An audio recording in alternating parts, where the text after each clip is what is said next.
नमस्कार दोस्तों, स्वागत है आप सभी का हमारे YouTube चैनल पर। आज मैं आपके लिए दोस्तों एक विशेष बिंदु लाया हूं जिस पे हम इस वीडियो में डिस्कस करेंगे, वो है कॉन्ट्रैक्ट यानी कि संविदा। जैसा कि दोस्तों हम आम बोलचाल की भाषा में यह नाम सुनते ही रहते हैं कि उनके बीच में कॉन्ट्रैक्ट हुआ है या उनके बीच में कोई संविदा हुई है। तो आज मैं आपको इस वीडियो में इसी के बारे में बताने वाला हूँ कि आखिरकार कॉन्ट्रैक्ट होता क्या है, कौन कॉन्ट्रैक्ट कर सकता है और कॉन्ट्रैक्ट के लिए क्या क्या मुख्य बिंदु होते हैं। तो ये सब कुछ हम आज इसी वीडियो में डिस्कस करेंगे। तो दोस्तों, अगर आप भी लॉ से रिलेटेड जानकारी जानने में इंटरेस्ट रखते हैं और हमारे यूट्यूब चैनल पर नए हैं तो इस चैनल को सब्सक्राइब कर बेल आइकन ज़रूर प्रेस कर देना, क्योंकि मैं आपके लिए अब लगातार लॉ से रिलेटेड अपडेट लेकर आता रहूँगा। तो दोस्तों, हम सर्वप्रथम बात करते हैं कॉन्ट्रैक्ट के बारे में।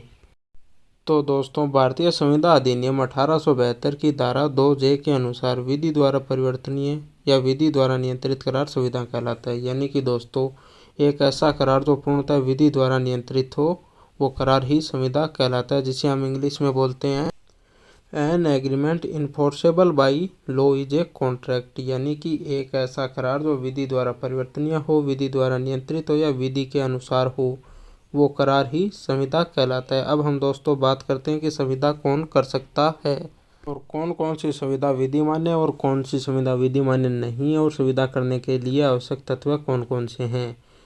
तो दोस्तों, संविदा करने के लिए निम्न आवश्यक तत्व होते हैं, जैसे कि दो पक्षकारों का होना और दोनों के बीच में करार का होना। यानी कि पहले आवश्यक तत्व होते हैं दोस्तों कि दो पक्षकार होने चाहिए संविदा के लिए और उन दो पक्षकारों के बीच में एक करार का होना ज़रूरी है। अगर उनके बीच में करार हो जाता है तो उस करार का एक विधिमान्य फल भी होना चाहिए, जिसे हम प्रतिफल बोलते हैं।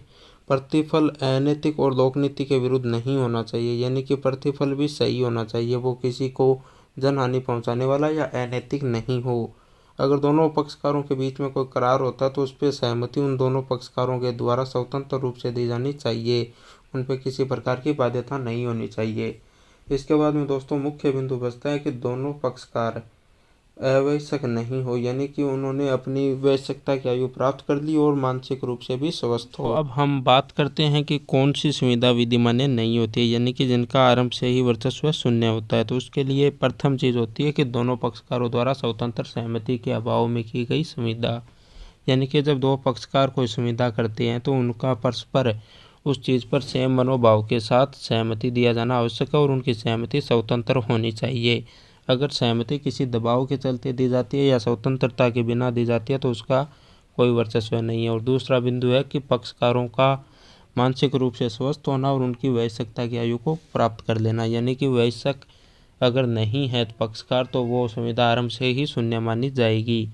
तो मुख्य बिंदु यही होते हैं दोस्तों कि पक्षकारों का स्वस्थ होना चाहिए और उनके वयस्कता की आयु प्राप्त हो और उन्होंने सहमति स्वतंत्र रूप से दी हो।